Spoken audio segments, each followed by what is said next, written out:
So I farm in Northeast Colorado. It's about a 10 and a half hour drive from here. And we have 2,000 acres of dry land. And dry land in our part of the world is a little bit different than dry land in this part of the world. Annual rainfall for us, or annual precip, because I need to remember to keep saying that, is 13 inches on average.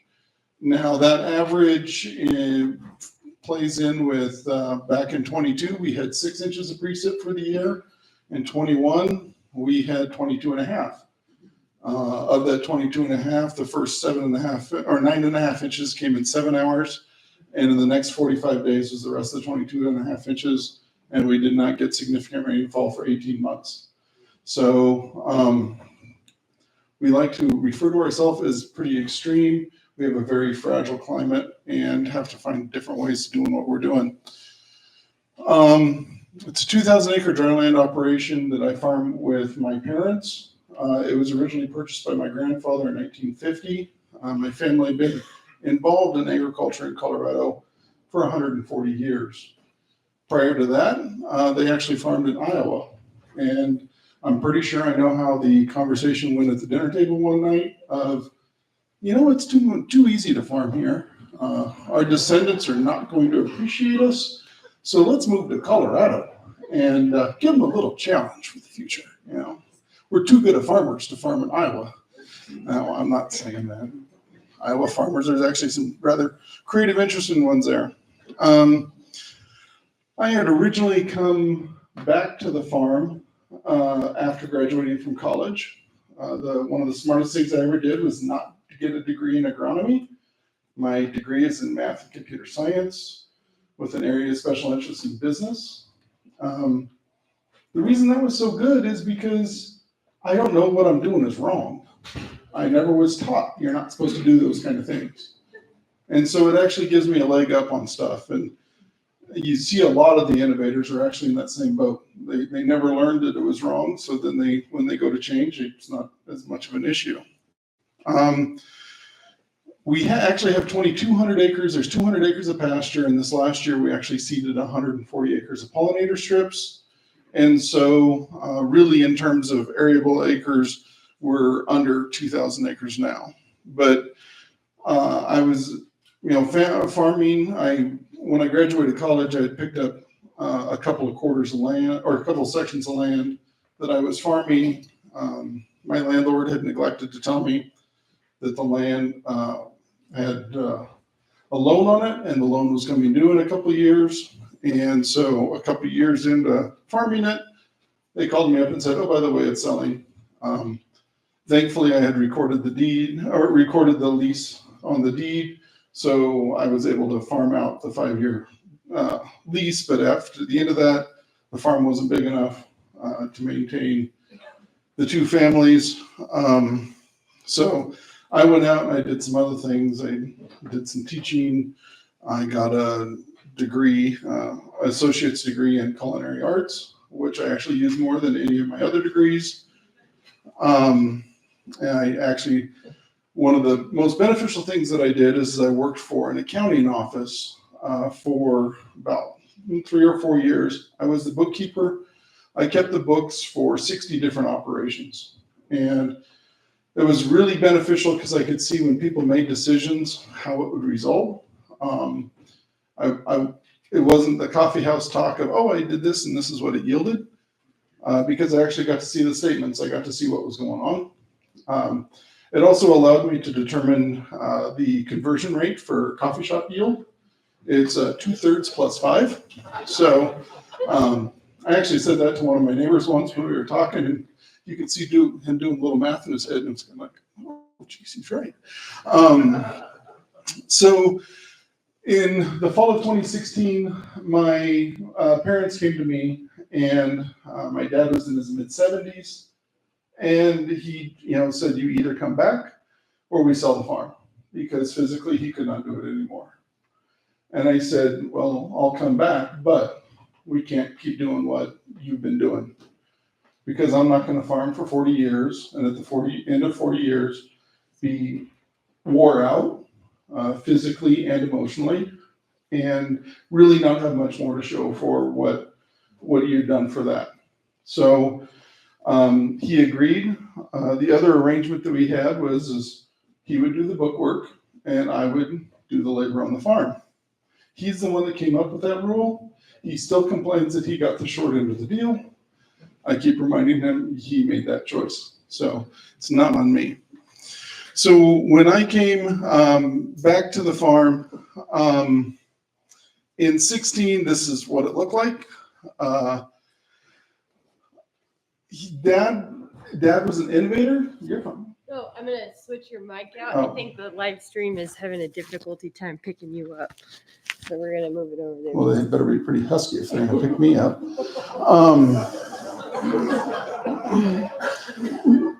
My dad was an innovator, but he farmed with his father-in-law, and they didn't get along real well because Grandpa was old school. This is the way it's always been done. This is how we do it in this part of the world. You know, there's no need for chemical inputs. There's no need for soil testing. There's no need for any crop diversity. And Dad fought with him. Sometimes it was literal. And did make some changes. And the thing is some of those things made a difference and we never really realized it until we started doing soil health. And then it's like, oh, well, that explains that. And it's a good thing Dad did that. So in 1975, he raised his first crop of oil sunflowers. People like to complain there are no markets, or, well, that market's too far away. That first year he raised oil sunflowers. There was a number of other farmers in Northeast Colorado and Western Kansas that did it that year. My dad somehow got the job of arranging the unit train and freighter to get it to the Netherlands. So if you want to complain about the closest market's 100 miles away, be happy. It's only 100 miles away. After that, and that was, you know, back in the day of the Lister and the Go Dig. If you don't know what a Lister and Go Dig are, there is the internet. You can learn those things for the younger generation. I know what it is because I cut it up and I saved the seed boxes off because they make really cool planters. So you know what to do with that. But Dad did computerized record keeping starting in 1979. He actually went to the accounting company, the accounting software that we currently use today in 1985. Because of that, we actually can look at individual transactions clear back to 1985, which allows me to do some analysis on comparing different cropping systems and things like that. It's really interesting. He started no-till seeding in 1984, and that was sunflowers. We went, and he also started doing soil testing in 1984. And we actually have some of those soil test results still to today. So we actually can look at, 40 years of soil tests and watch what's going on in our soils and kind of when we made changes, how'd that affect the soil and how rapidly the soils can respond. So we went 100% no-till in 99. That really drove Grandpa nuts because he really likes that nice, even field that's been worked up and you can smell the dead microbes in the air because that's actually the smell you get when you smell freshly tilled soil. We got our first air seeder in 99 that allowed us to go out there and go through pretty much anything. That air seeder is actually getting rebuilt right now to a very narrow row spacing. Our biggest issue in our part of the world is evaporation. And so we're rebuilding it down at 3 inches, trying to see how closely we can crowd in things like oats and millet, dry edible beans. People look at me and say, well, you have to worry about diseases. And I said, well, you have to worry about rain before you worry about diseases. So we don't have a lot of the disease issues. That is based on currently what we've researched with corn and sunflowers being seeded on 12-inch rows. And so that narrow row spacing, it closes that canopy, it saves moisture, it actually traps carbon dioxide that's being off-gassed by the soils, and that increases our growth rates. So some interesting research being done around that. We started doing GPS guidance and mapping in 2001. We actually helped the company Outback Technologies develop auto steer in 2005. We couldn't tell the neighbors what we were doing, but it was pretty obvious when I was sitting in the tractor seat sideways, drilling wheat and doing a crossword puzzle. After watching a neighbor take a semi from ditch to ditch, trying to figure out what I was doing in the tractor, I at least determined I should face forward while I am sitting in the tractor, letting auto steer do its thing. The last real big innovation that Dad did is get a stripper head in 2016. For us, soil armor is so important. Our climate can go from 25 below, and usually in February, we see it coming, and it's actually this next week, we see it coming in, to a high of 105. And we can see 100-degree plus heat any month from May through October. So very variable. And in that, we also can have 40 to 60 mile an hour sustained winds any day of the year. And so during the summer, sometimes we actually farm in a hairdryer. So we really have to fight that climate, and that stripper header and maintaining that residue is vital for that, to keep the soils cool, to keep the soils covered and keep them in place. A majority of our sales at that part were at the local co-op. We were actually kind of lucky. Our local co-op's pretty forward thinking, and they actually take about 8 different crops, which is pretty surprising. Thankfully, they have a lot of storage at a number of different locations, so we still might have to truck 40 miles to drop some of that off, but it makes it easier. Or a crush plant. There was a crush plant for sunflowers in Goodland, Kansas for the longest time. We'd store the flowers over winter and hire somebody to haul the flowers down there. Usually, the great part is a back haul, because they would pick up the millings from the crush plant and take it to the feedlots up at Greeley, and then on the way back, pick up the other run. So it worked for us. We did have livestock. We ran 30 pair mama cows until the mid 2000s, but we just didn't have the manpower to take care of them. And a lot of times we ended up having to buy hay because it could get dry, and so we got rid of those. Primarily, Dad was in a 3-year rotation. It was wheat, a spring crop of some sort. So sunflowers, corn, milo, proso, one of those, and then we would do fallow. So go ahead to the next one. So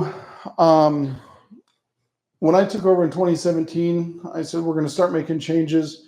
And here's a list of the changes. And yes, I had to make it smaller because there's so many different things that we've done in the last 7 years. And the funny thing is there's stuff that didn't even make the list. Just looking at it, that's a picture of the farm today. So in 7 years, we made some pretty significant changes. The one thing that we did do is the newest piece of equipment we had was a sprayer that Dad bought in 2001. So we actually recapitalized the entire farm in about 2 years. So we replaced all of our equipment. We didn't buy new. We bought new to us, but we were actually really lucky in what we picked up. So if you look in the picture, there's quite a bit of new different things in there. But the other thing that we did is we put in these 4 bins. That's actually one thing that I'm really proud of. There are 4 5,000 bushel hopper bottom bins with bean ladders in. And you think, well, why does a dryland farmer in Northeast Colorado have a bean ladder in his bins? It's because we've started raising dry edible beans. Things that people don't think you should be able to raise, we are able to raise because of what we're doing for soil health and understanding what's going on in our system and finding those things that align with our goals. So I'll run through the list real quick. We went to continuous cropping in 2017 because we always believed that when you fallow cropped, you actually saved moisture. Research shows that at most you save is 2 inches of precipitation.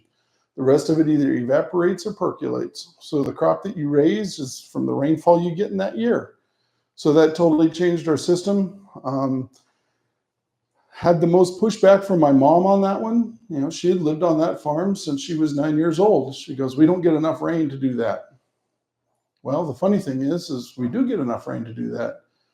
In 22, when we had 6 inches of precip for the year, we harvested half of our crops and our neighbors didn't harvest any. And that pretty much told us right there that that rainfall thing really does stand true. So we went to continuous cropping.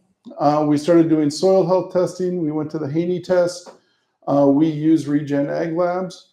I am friends with Lance Gunderson, but I don't plug him because I'm friends with him. I plug him because we actually sent multiple soil samples to different labs and compared the results side by side. And what we were seeing from Regen Ag Labs actually matched what was going on in the fields better than anybody else. And the other thing, if you've never had an opportunity to talk with Lance Gunderson, I have never met anybody in my life that can explain soil health, soil results, test results as good as he can. He's a phenomenal communicator. And the great part is you can call him up and ask a question and he'll take the time to answer it. He's super busy, but he definitely is willing to help a farmer understand what's going on. When we started doing that testing, we started seeing some results that didn't make any sense. Two different things. Our best field, we had one field that if we got a special grow contract for something, we would always put that crop in that field. And it was our best field. So we'd always put those specialty crops in there. Well, it was our best field because we always push the specialty crops in there. That diversity drives soil health. And it came obvious because that field was our best soil health field. The second best field is actually the field on the south end of this picture. It's 5 acres. And it's the 5 acres. It's a pain in the butt. You know, it's kind of the last one we ever do anything with. And generally it caught whatever was left in the drill. And that also provided it the most diversity. And so when we got those soil health scores back, Dad's like, well, how are we going to figure it out? And I said, I want a chart from 2000 to 2017 at the time. And I want to see what crop was in what field and what year. And with that, I went back and I counted the number of different types of crop in each field. And the fields that had the most diversity had the highest soil health. And so with that, it really highlighted how important diversity is to our operation. It also showed us one field was wheat fallow since the beginning of time. Nobody could ever remember wheat not being in this one field. And the reason is because wheat was the easiest one to raise. The field was gravel bottom, rock hill top, and had about 100 feet of elevation change in a quarter of a mile. It's had terraces running into terraces. It was a pretty rough field. And we always thought it was a crappy field. It's a bad field. Well, it's a bad field because the only thing we ever raised in it was wheat. 2 years later, we put sunflowers in that field. It was the highest yielding sunflowers we've ever raised on that farm. It was also after I started drilling sunflowers. And drilling sunflowers, our worst year drilling sunflowers is as good as our best year when we were planting sunflowers because we were losing that much to evaporation. So with that, we actually raised 100 bushel the acre sunflowers on, it was about average rainfall that year. And it was because sunflowers have a phenomenal root system. They can go down 20 feet and pull all those nutrients that have been leaching past. They pull them up into that root zone, and the following crops actually get to be able to use those too. So in that, we found that, the importance of the sunflowers in that system. The other thing is we had 2 fields that were side by side. So same soil, same weather. The only thing that was different in them was what crop was raised. And it was one of those things of, why do we have a 1 point different soil health score between these 2 fields that are side by side? They should be almost identical. And we went back, and the only difference is the one field that had the higher score had sunflowers 7 years prior. And sunflowers, because of their very fibrous root system, make that kind of difference. But it also told us how much difference a single crop can make in affecting our soils. So it really drove that. So that diversity index was important. Narrow row spacing I talked about, we started doing gluten-free production because we started having markets that wanted gluten-free grains. Was working with a malting company that was gluten-free that needed buckwheat and millet. And so that's where we learned about gluten-free production. 2 years later, we determined it was just easier not to clean things out anymore, and we just stopped raising wheat altogether. That was another really big change in the operation because we found out that wheat really wasn't doing that much for us. It's kind of hard to make money on wheat in our part of the world. The only thing we were really using it for was residue. So I found a different way to raise proso millet that I could direct harvest it. Started using a stripper header on our grain sorghum. You want to talk about great residue, it's this tall. It'll catch whatever snow gets thrown at it. The other thing is it does lose a little bit more grain with the stripper header, but I figure it costs me about $17 an acre in grain coming out the front of the combine, but waist high residue saves way more moisture than we ever imagined. We started doing a lot of research on the farm and watching what moisture moves and stuff like that and how much the wind affects it. And we've had 2 inches of rain, and then the following 3 days have 60-mile-an-hour winds. And those 2 inches of rain never get further than 6 inches into the ground because the wind just sucks it back out. So understanding our system really starts driving some of these things. We started beekeeping because we started raising a lot of crops that do better with pollinators on it. There's research that shows that having bees on sunflowers and buckwheat increases the yield by 20%. Dad always asked me, does keeping bees make us money? And I said, well, take 20% of these crops and put it under the bees, and it does make us money.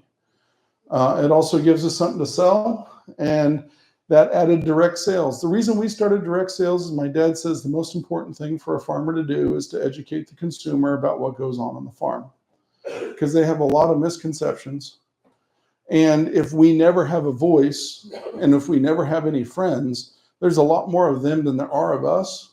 And it takes one vote, and it really affects what happens to us. And that's been illustrated in Colorado. They've released wolves in the mountains because the public thought that wolves in the mountains was important, and it didn't really impact anybody.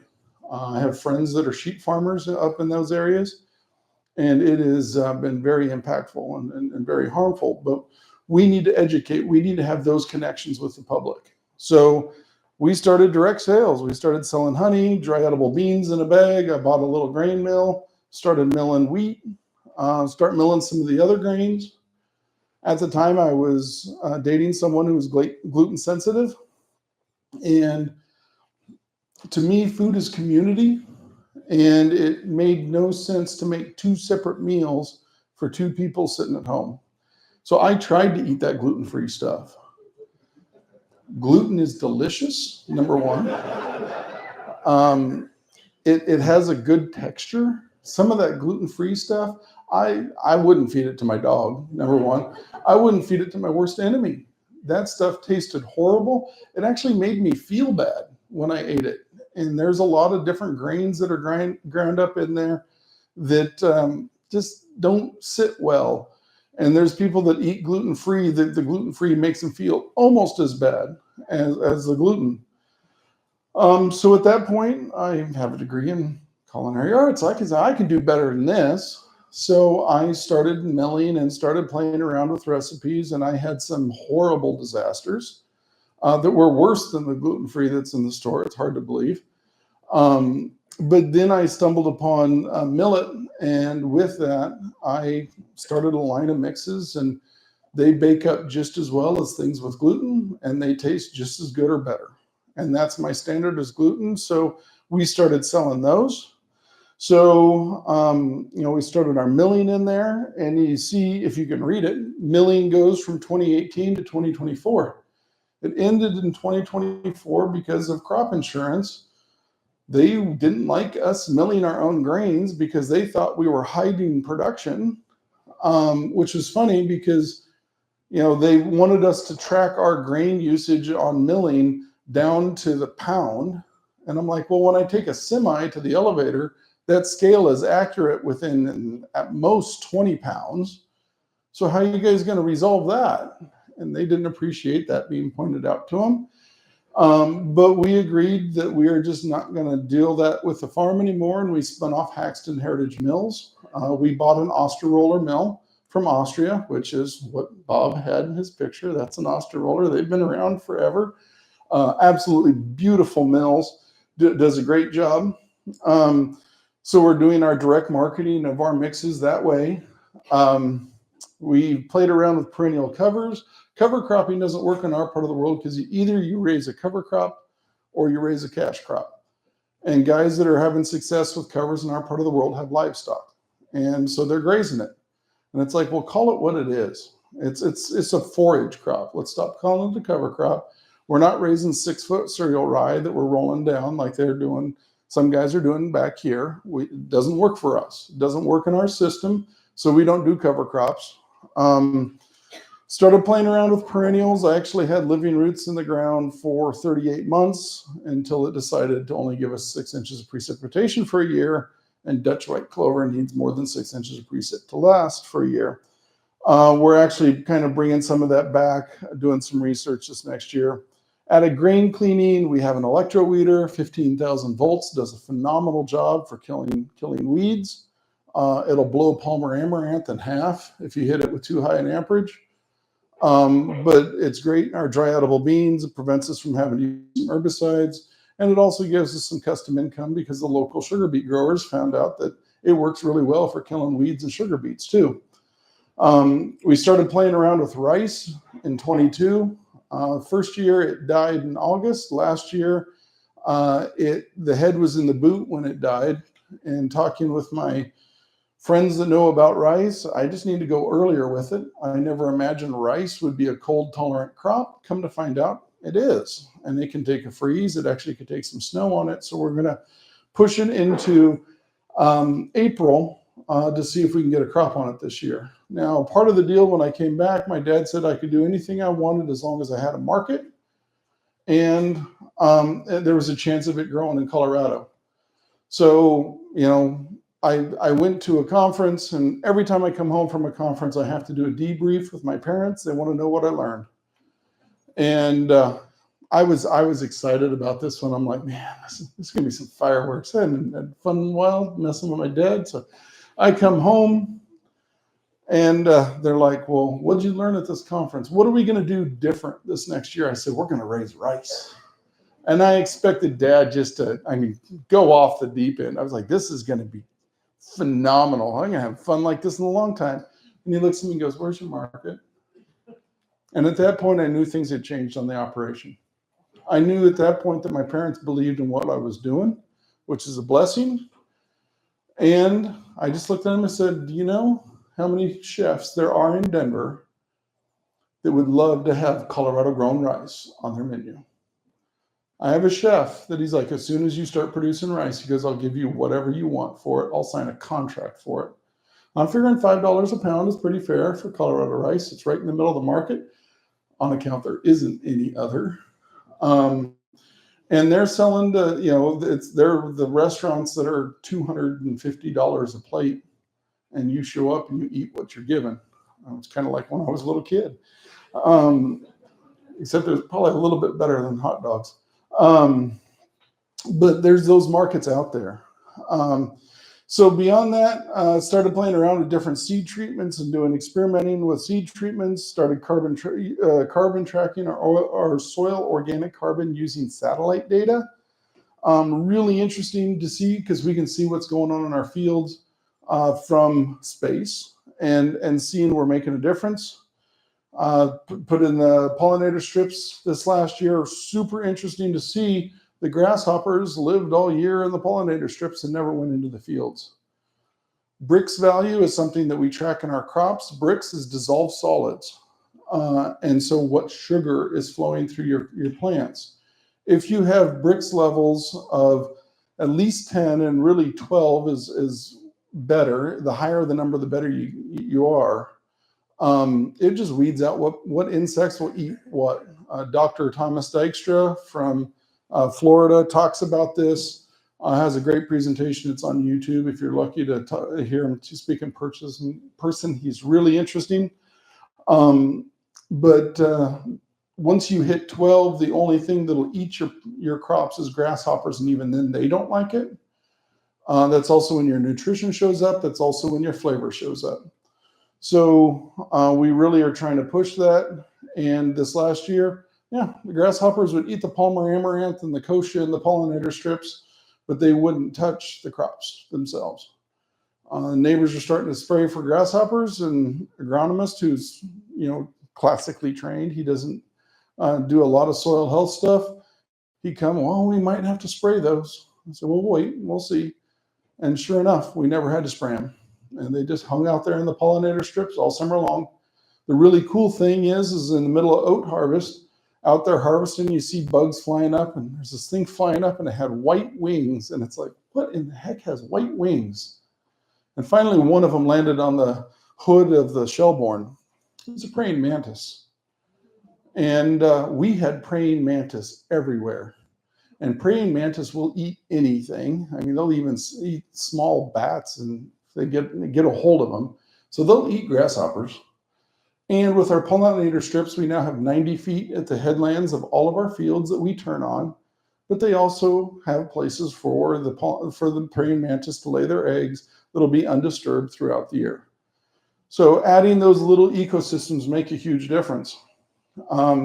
We went to variable rate seeding and fertilizer application this last year, starting to see some results out of that. We put in an agrivoltaic shelter belt.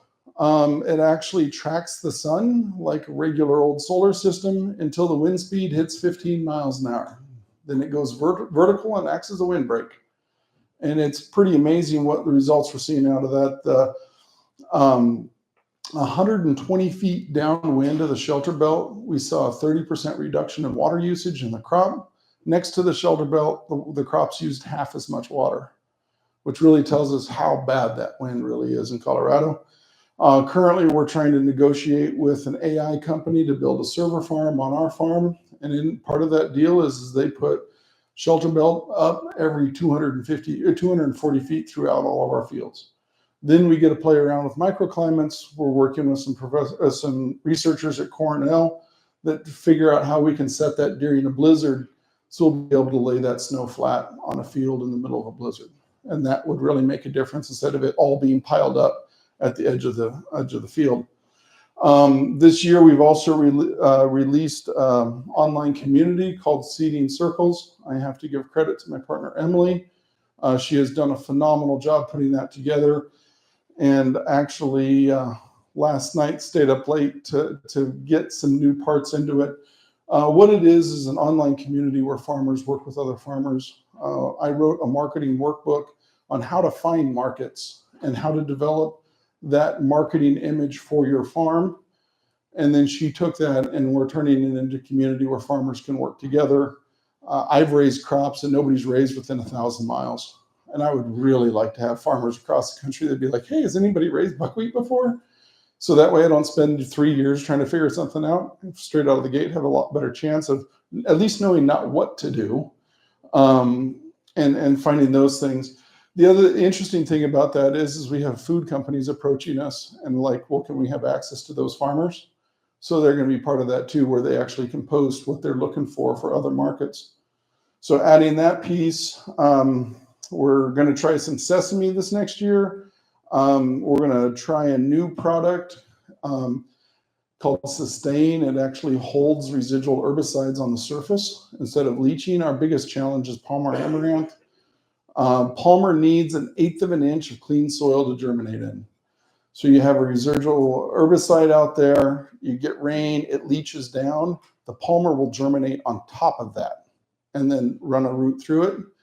And so this way it'll hold it on that surface. The other thing is we're hoping to hold on the surface is just our herbicides that we're using in general to give better opportunity for breakdown from photodegradation. We've written a grant for glyphosate remediation research. Some interesting research that shows that if you have a no-till operation, being no-till allows the fungus in the soil to be able to take those herbicides that are residual in the soil that aren't supposed to be there because the chemical companies tell us, well, no, there's no residue left. Well, there is residue left, but if you're in a no-till operation, that fungicide, that fungus will break down those things. We also did some interesting research that shows that fungicides actually affects the fungus in the soil, which really breaks, is harmful for that, and it takes about 3 years for it to regenerate. So we're trying to figure out different ways that we can bring those natural processes together and allow us to have a no-till operation in our climate, because breaking soil in our climate is never good. We end up with a lot of problems with that. Looks like we're going to try to do some stuff with biochar this year too. And right now, about half of our sales go to the local co-op. The rest of them go to either specialty markets or direct to the consumer. So really changes the dynamic of things. Working on a new market where we're selling non-GMO corn, oats, millet, and milo, cleaned in a 50-pound bag for $30. And I never thought about the local feed store in Denver being as my competitor. But it's great to be able to take that, talk to the people that are using those grains, and they talk about they've never seen something so clean, something that works so well, something that sometimes they open up the bag and they want to throw it away because there's so much crap in there. And then they get ours and they just rave about how nice it is. And they're willing to pay those kind of numbers. I mean, $30 a bushel isn't bad for corn. I think most of you guys would probably settle for that. Go to the next one. So going back to where did we start? It's all driven by diversity. The more different things we raise, the better our soil is. The better our soil is, the more nutritious things are. And everything that we raise is food. And that's one of those things that a lot of farmers just never think about. I gave a talk up at home, and one of the neighbors was there. I'd known Brad my whole life. And he called me, or sent me a message the night after I presented, and he said, "You said something I've been sitting here for the last 2 hours thinking about." And I started thinking, what did I say in my presentation? So we're thinking about for 2 hours. And so, what are you talking about, Brad? And he goes, "I never imagined what I raised as food." Now, what you guys don't know about Brad's operation is Brad raises kidney beans. What is the use for kidney beans other than food? I mean, if you've never seen a truckload of kidney beans at harvest, it's one of the most beautiful things you'll ever see. Just blood red, just so dark up there, and a semi-load of them. It's like you never crawled up there with a bucket and took some of them home. But no, he just never saw that. And I couldn't understand that. And I was talking with a friend of mine who worked at a milling company in Germany. And I told him about it, and I said, "Paul, I just don't get it." And he goes, "Roy, I can totally explain it to you." He goes, "When I was in high school and college, he counted the cash drawer at a local little grocery store. He said he counted $10,000 to $15,000 a night in cash." He goes, "That's completely different than the $5 bill in my pocket." So when farmers see a truckload of wheat, a truckload of beans, a truckload of corn, they don't see the loaf of bread, the bowl of chili, the cornbread, because that size scale is so much that our brains just can't grasp it easily. And they take it to the grain elevator and they open up the trap, and their relationship with it is over right there. They lose connection with that. And so they don't see it when they go to the grocery store in the bags and the boxes and the things that are there. They've lost that connection. And I tell you what, when you start selling direct, you get that connection. You have people shake your hand and thank you for being a farmer.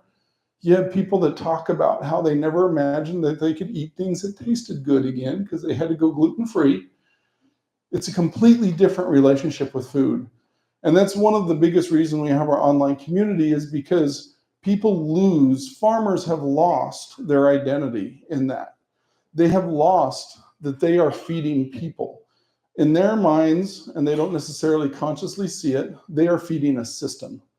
And that just goes into the system and it disappears. They don't have that personal value anymore, which is completely different when you're actually sitting down and you are feeding people when you are out there farming. Everything we raise is food. It doesn't matter if it's food for humans or food for animals. We need to treat it as food. And it all comes down to something called epigenetics. There's Bruce Lipton has written a book called The Biology of Belief. And in there it talks about how how food is raised triggers different genes. And if we have good quality, nutritious food, it actually triggers different genes in our body than if it's crap. And it doesn't matter if it's us or if it's an animal being fed on a feedlot, or if we're eating that animal that's been fed. So if we feed cattle crappy corn, we're going to get crappy beef, and that's going to be not good for our health. So in this study of epigenetics, it tells us that everything that we do as farmers needs to be treated with the same respect if we were taking it home and feeding it to our family. So these are the different principles that we keep in mind when we're doing these things. So, I had to have a new market. I started selling legumes. Legumes are one of the easiest things to sell direct to the public. You weed out most of the trash. Every now and then, put a thing on the bag that says clean it before you cook it up. And so if there's a little rock or something in there, they're generally fine with that. And we started getting great feedback. We started getting the things that my family eats half as much beans as what we used to. And the flavor of your beans is so much better. And I'm thinking it's a bean. How is the flavor better? Well, the flavor's better because it's more nutritious because of soil density. We added buckwheat because of the bees. So we started selling honey. We wanted to meet these consumers. We did not ever anticipate this being profitable. Go to the next one. We did this because we wanted to educate, because that's what's important to us. We didn't realize that it made a difference. In this process, we learned some things. We needed to be able to clean stuff. Part of it is because a lot of these things you raise, you can keep your own seed back. You got to follow the seed rules and stuff that are out there, but a lot of these things have been around so long that any of the different seed patents are gone on it. So we needed to be able to clean it so we could plant it again or drill it again. We also needed to clean it because these other food processors didn't have cleaning abilities. So we went out and we bought used seed cleaners. We now have 7. Our farm is where old clippers come to die, or at least go into retirement. We also had the storage issue. So it really tied our hands in marketing. If we didn't have enough storage, we either had to make sure it moved before the next crop got harvested, or we had to go ahead and take it to market when we had an opportunity for other marketing. So this is where we bought those bins and CCC loans. I know people don't necessarily like dealing with the government, but you know what? We're paying 0.6% interest on bins. And they came to us and they said, do you want that to be a 7-year note or a 13-year note? And it's like, if it's 0.6% interest, we can stretch it out a little bit longer. It gives us more comfort to pay things off. But it allows us to buy those bins. And now we have 8 bins, so we can store 8 different crops at once instead of just being down at 4. That allows us to store things that we can turn around and put in 50-pound bags and sell. It really changes that marketing. So we started cleaning grain. Our first seed cleaner was this top one there. It's an air density cleaner. It has a stream of air. You drop the grain through it and it spreads it out. It's kind of a gravity table idea, just in a different form. Incredibly slow. I mean, we're talking 30 to 50 bushels an hour. It made for really long days, multiple days. So then we got a rotary cleaner because we started doing intercropping. We would have chickpeas and flax to prevent the ascochyta. Rotary cleaners are really great if you're trying to separate out really big from really small. And in here you can see we were dumping the flax in our old grain truck, and then chickpeas would go into the semi. The really crazy thing is you could clean a semi load of chickpeas and flax, and in the end you ended up with a small load of flax and a semi load of chickpeas, because the flax was in between.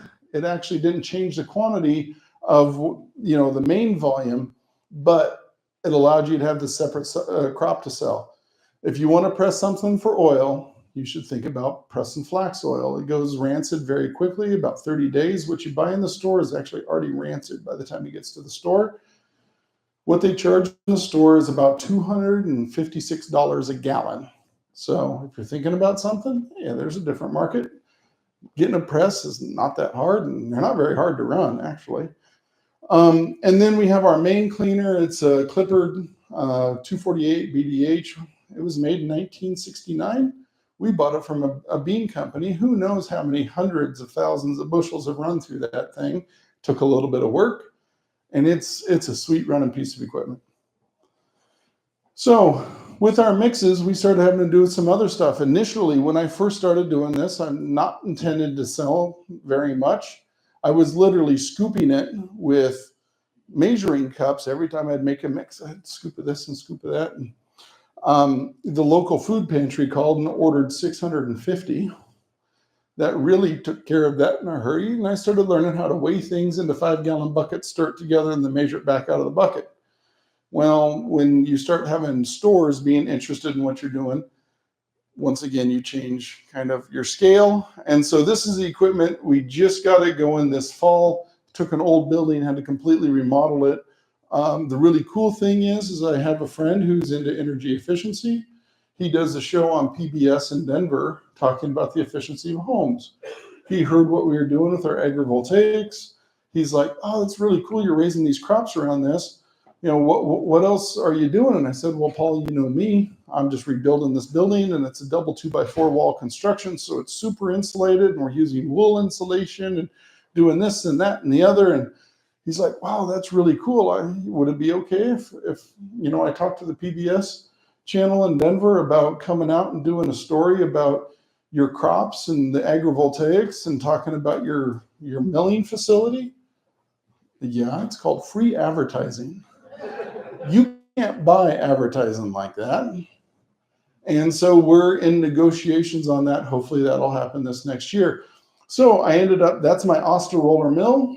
It's really cool because it's a traditional mill, and that's that front spout coming out, but it actually has a built-in sifter if you want to. So to the left, you can put different size screens in there. So in a single run, you can screen different size flours. So I can mill corn, and my first run comes out as masa. My second thing that comes out is cornmeal, and then I have grits coming out the third, and anything that doesn't drop out of those, like my bees wings, they drop out the end. So I can actually mill one thing and produce 3 products.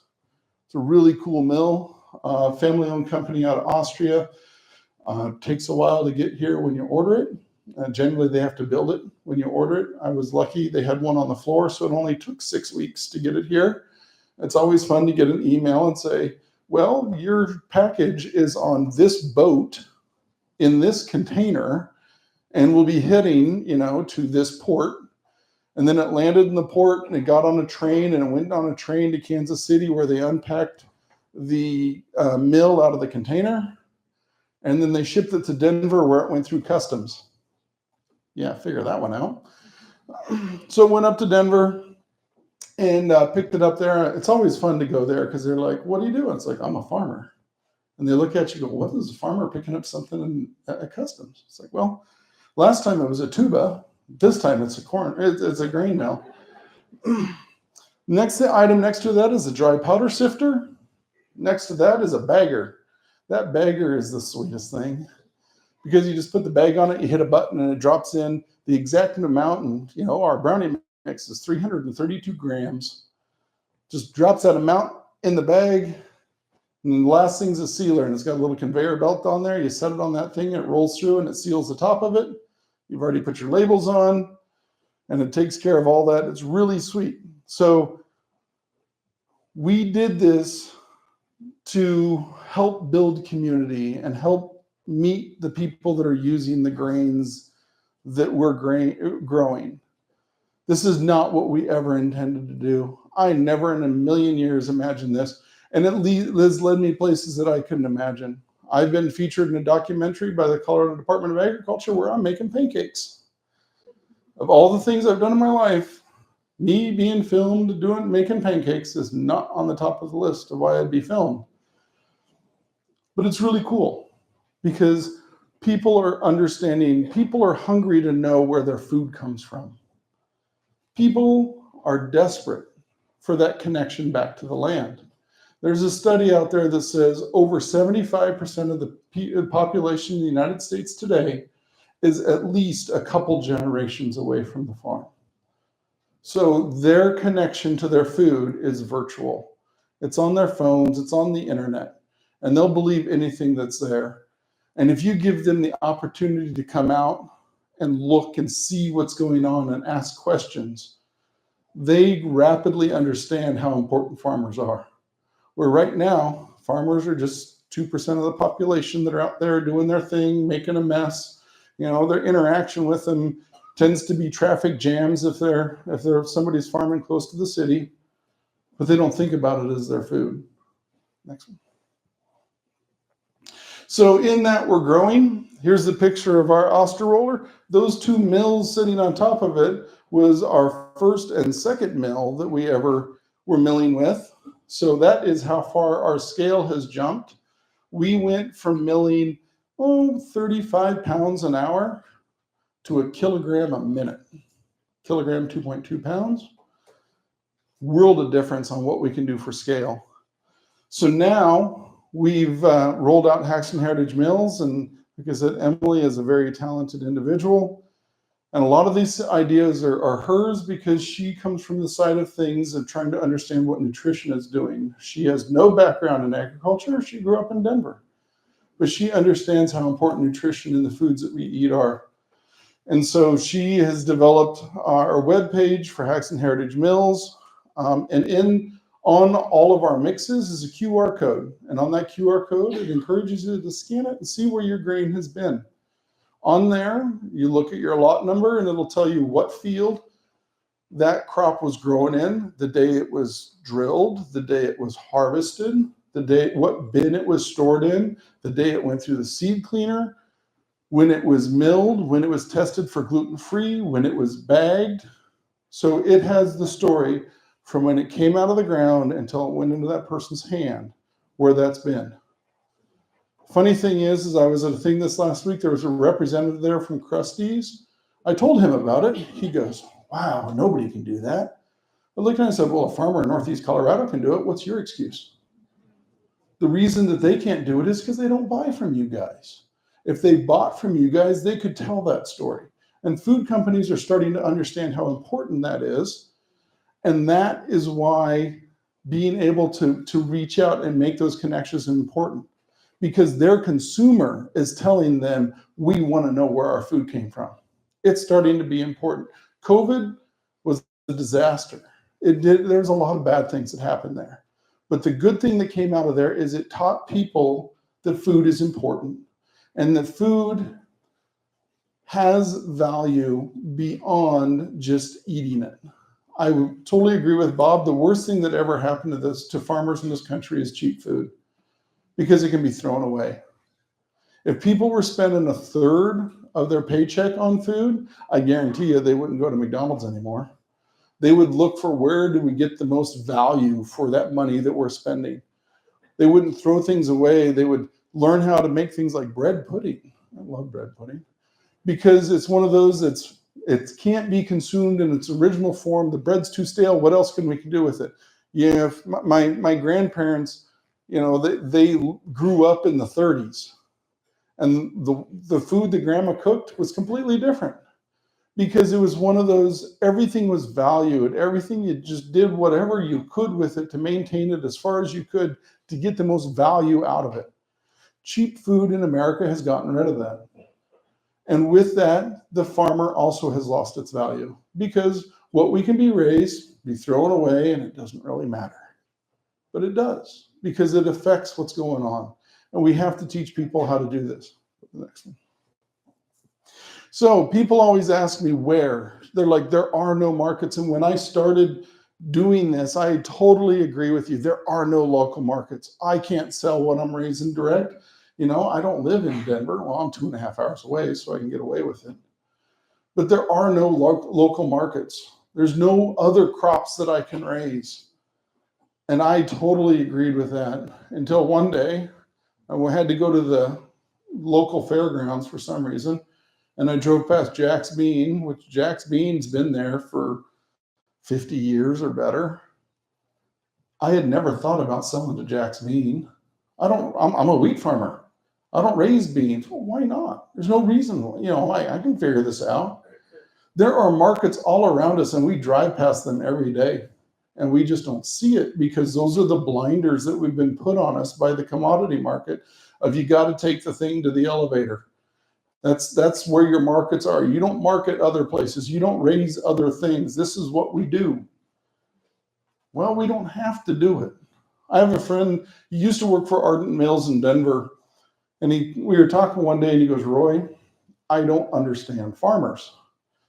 I was like, oh, Mike, we're a pretty simple group. What don't you understand about us?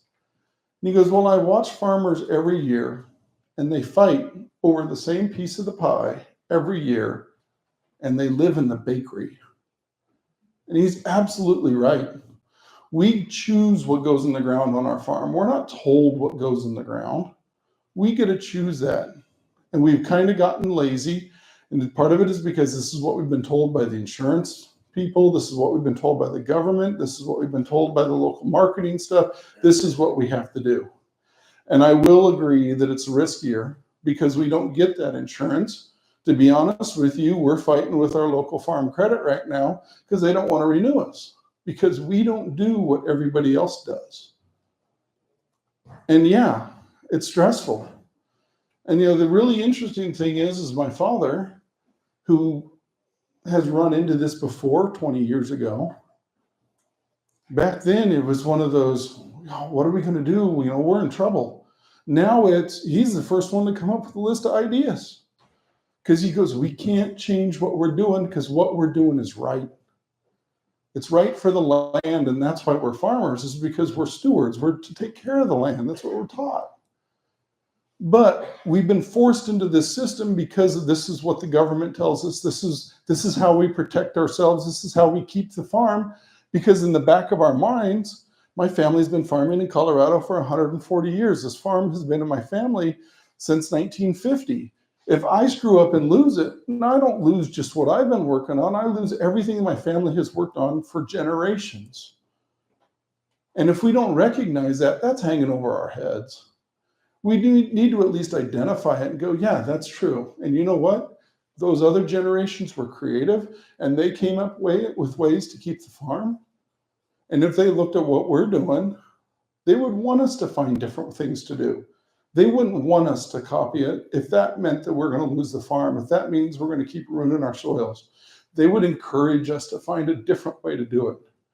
And we've just been locked in with the system, and it's so hard to see that. So markets, there's the local commodity market. I love the commodity market. It's a great place to dump things that are crappy.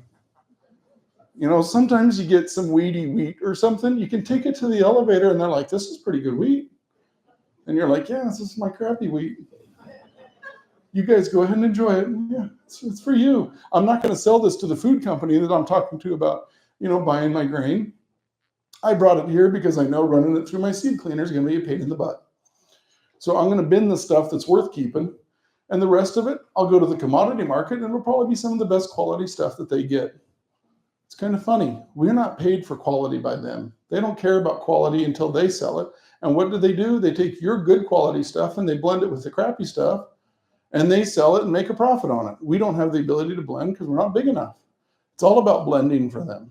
They really don't like it when the good farmers are taking the high quality stuff and doing something else with it, because suddenly they're forced to have to look at what they're taking.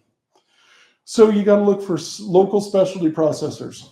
The company that I started selling buckwheat to is a little malting company. I actually got their name from a neighbor that I'm thinking about raising buckwheat. Anybody's looking for it? Well, he's a wheat seed grower and he doesn't want buckwheat anywhere close to his farm because it's really hard to clean out with a standard cleaner. So he goes, yeah, this lady called me, give her a call. Took 5 phone calls before she finally called me back. She finally figured out that either she calls me or if I'm going to bug her until the end of time. But I learned how to cold call companies and be like, I see you're using the grain that we're raising. Would you be interested in a sample? And how large of a sample would you like? I'd be more than happy to bring it by and just give it to you. Try it out. See how the quality is. You'll call me back. Because they will. Because they get what we do, what we raise for food, and they see our quality, and they realize how much money they can save by paying us more. And that gives more value to us, and that's more money in the pocket. So finding these little specialty processors, there's something called the yellow pages. They still exist. I've actually found markets looking in the yellow pages.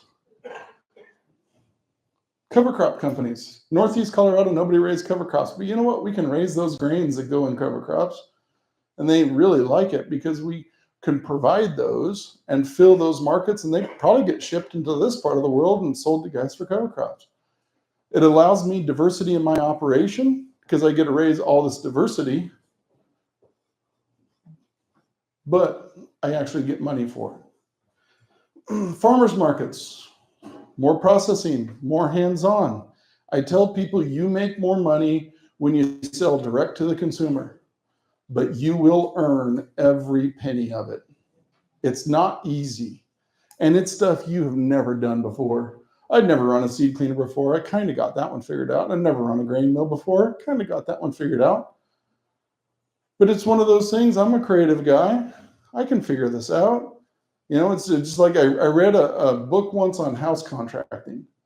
And in the book on the house contracting, it says, think of your average contractor. Are you as smart as they are? Well, there's no reason why you can't do it. You know, think of the guy that runs the local seed cleaner at the seed cleaning company. You're as smart as he is. There's no reason why you can't do it. We always just kind of degrade ourselves and we're like, we're farmers, we don't do those things. You know what, we're actually a really bright group. And we really rise to the challenge. When there's something there that we're trying to do different, we can figure it out. You know, this is what it's always done. The American public has always come to farmers when there's a problem that needs solved. And they just kind of give it to us, and we do it, and we don't brag about it. And it's kind of sad, because we should brag about it. Because we're some of the brightest, most innovative engineers that exist. I've seen things built on farms. I guarantee you, if John Deere ever saw it, they'd be like, well, we never thought about that before. Or doing it that way because it's simple and it works. So those are out there. And the great part about farmers markets is you get to meet those people that come up and really value what you're doing. And they thank you and they shake your hand. We don't go to farmers markets anymore. We sell direct on the internet. We deliver home delivery in 2 different zip codes up in Denver. And we have a thing for tips on our website. We've had people tip 25 to 50% of their order because they really value what we do. And it's really funny to go to the tax man and he's like, what's this miscellaneous farm income? And it's like, we don't know how to record tips. It's not a farmer thing. And he just goes, oh, okay, well, we'll just stick it into here. You know, treat it as income. But people do value it and they will pay for it. That's the challenging thing, is figuring that out. But there's these specialty markets. There's little stores, little grocery stores. They still exist. Trying to get into big chains is very difficult. But if there's a little coffee shop, they might be interested. You know, little antique store, they might be interested. We actually have a restaurant that wants to carry our mixes to sell because they're up on the interstate and there's tourists always going through. And the tourists love to buy local food products. The really cool thing is that reverses the flow of money. Money always flows to the city. If it's either in products that are being processed or where we're buying our goods from. It's kind of nice when the flow of money goes the other direction. And the direct to consumer, we've shipped all over the place. All of it's in the US, but it's kind of crazy to get that order that comes in. It's like, oh, we never shipped to North Carolina before. But you know what? Their money is just as green as anybody else's, and it works just as good. Excellent. So the hardest part of the whole thing is, how do you value what you have? Because as farmers, we're always told what our value is. Our value is up on that board outside of the elevator, and that's what we're going to get. And it doesn't matter if it's the best that they've ever seen or the worst that they've ever seen, that's what you get. So when it's time to set your own value is where the challenge comes in. And we have to learn how to value our time. We have to learn how to set that price and what is the value of our products. When we started doing this, my dad's like, what are we selling that pound of millet flour for? So we're selling it for $4 a pound. My dad looks at me and he goes, they're going to lock you up for ripping people off. He's like, you know, that millet, it's 7 cents a pound right now. I said, I know. And I said, do you know that bag that we put it in it is 47 cents once we stick labels on that bag? But if you go, and this is why we go on Amazon, we go to local grocery store. We actually last night went to go pick up some cough drops and walking down the aisle in Walmart, and it's like, oh, gluten-free mixes. Let's see what the price is. What are their ingredients? What are they doing with this? Doing a little market research right there all the time, thinking that way. But if it was up to a farmer, we would mill that millet, we'd put it in a bag, and we'd charge 8 cents for it. Because we don't see the value that we provide. And we don't see what our time is worth. I mean, thanks to Emily, I've started doing some consulting. And she's like, well, this is what you need to charge for your time. And I'm like, I can't do that. She goes, your time is worth it. You need to value it. You need to get value in it. And the really cool thing is when people come to us and join seeding circles and stuff, and they're like, we want to do this because we value what you provide and you need to be paid for it. And as farmers, we deserve that. We deserve to have a profession where we get paid, we're compensated well, and it's something that our children can come back to. The great part is as you diversify your operation, there's more things for your children to come back for. I don't know if any of our kids want to come back and run the farm, but now they can come back and run the farm, or they could come back and run a mill company. Or they could come back because we're looking at actually taking our farm and no longer calling it a farm and making it all about research and education. Well, then they could come back and they could be the director of educational operations, or they could just sit around and they could drive the little bus that takes people on a tour. But we give them that opportunity to come back, because the most valuable thing that is exported from rural communities is our children. And we have to find a way to bring those children back. And we do that through marketing. Next one. So, I already covered this. The one thing I didn't talk about is have a good reputation. It's always good to be known as the farmer that raises crazy things. Because if somebody's looking for something, they'll call you. We actually, one of the research projects on our farm right now, the reason it's on our farm is because they called us and they said, we heard you raise crazy things. Would you be interested in raising camelina? And I said, sure. And now there's 2 flux towers worth $300,000 a piece on our farm, measuring what's going on with the soils in our farm. And that gives me access to Jerry Hatfield, who's a phenomenal retired USDA researcher. And I get to ask him questions. And he always looks at me and goes, it's a good thing it's a 600-mile drive home, because now I have something to think about, because nobody has ever asked me that question. So being able to ask questions of these researchers is really awesome, because then it starts directing where research goes, because it's what's important to me. Next one. So seeding circles, I talked about it. We have our workbook. We have our online community. If you're thinking about it, we'd love your support. That's a shameless plug. It's something that I have to become more comfortable with. I hate asking people for money, but I would really love your support in helping other farmers doing what we're doing. So think about it. Next one. So that is all of our logos. This is a historic slide. I left it in here because I saw it and it just made me laugh. It's like, oh yeah, we have a bunch of different logos that we don't necessarily use anymore because we've focused our production or we're doing something else. The center logo for PFZ Farms, it was actually created by a 15-year-old niece. I talked to her about it and she'd forgotten about it. So I called her mom and I'm like, is Anna going to do a logo for us or not? She goes, oh, I'll check with her. She texted me back and she goes, she forgot. She'll get you something in a little bit. And 45 minutes later, there's our logo. And there's chickens and guineas on it because we actually have chickens and guineas. We sell eggs. We do meat birds occasionally. It's just a side thing. It's actually a loss leader. It's a way to get people to buy our other products. But there's grains in between. She's like, I put those grains there and the stylized sun because you guys raise sunflowers. This is really cool. And she goes, oh, and it's all put in a hexagram because that's the shape of the cell for bees. And I was like, and you're 15 years old. I said, you should do this. She goes, no, it's boring. So anyhow, next one. So there's buckwheat. If you've never seen it raised, I love raising buckwheat. It's so good for the soil. Bob had mentioned what it does for phosphorus. It also frees up manganese, and that manganese is really important for photosynthesis and respiration. So believe it or not, the crops that you raise after buckwheat are more drought tolerant because of the buckwheat that was raised in that field. It does amazing, amazing things. Our agronomist refuses to go into the field before noon. If you've never been around it in bloom, it smells like a litter box. So it really stinks.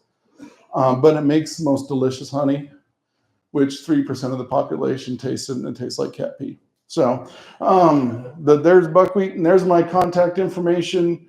Our farm website, the mill website, and of course, Seeding Circles, and some of our social media stuff. So appreciate your time, and look forward to this afternoon where we get to talk with you.